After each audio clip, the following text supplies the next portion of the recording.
লক্ষ্মীপুর জেলা নির্বাচন অফিসে পেট্রোল ঢেলে দুর্বৃত্তদের হামলা, পুড়েছে গুরুত্বপূর্ণ নথিপত্র। বিস্তারিত থাকছে লক্ষ্মীপুর খবরে।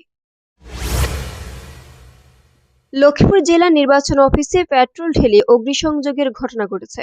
এতে অফিসের নিচতলার গুদামে সংরক্ষিত কিছু গুরুত্বপূর্ণ নথিপত্র পুড়ে গেছে। শনিবার ভোররাতে এ ঘটনা ঘটে।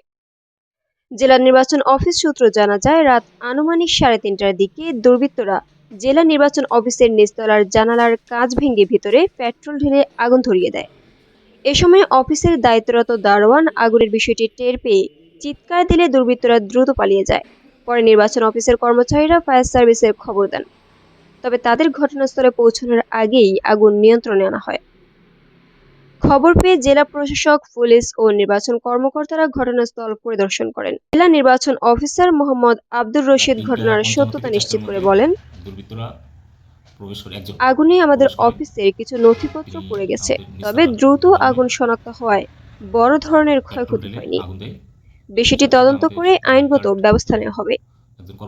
অতিরিক্ত পুলিশ সুপার সদর সার্কেল মোহাম্মদ রেজাউল হক বলেন, ঘটনার সঙ্গে জড়িতদের শনাক্ত ও গ্রেফতারের অভিযান চলছে। এই ঘটনায় জেলার নির্বাচন অফিস এলাকায় নিরাপত্তা জোরদার করা হয়েছে।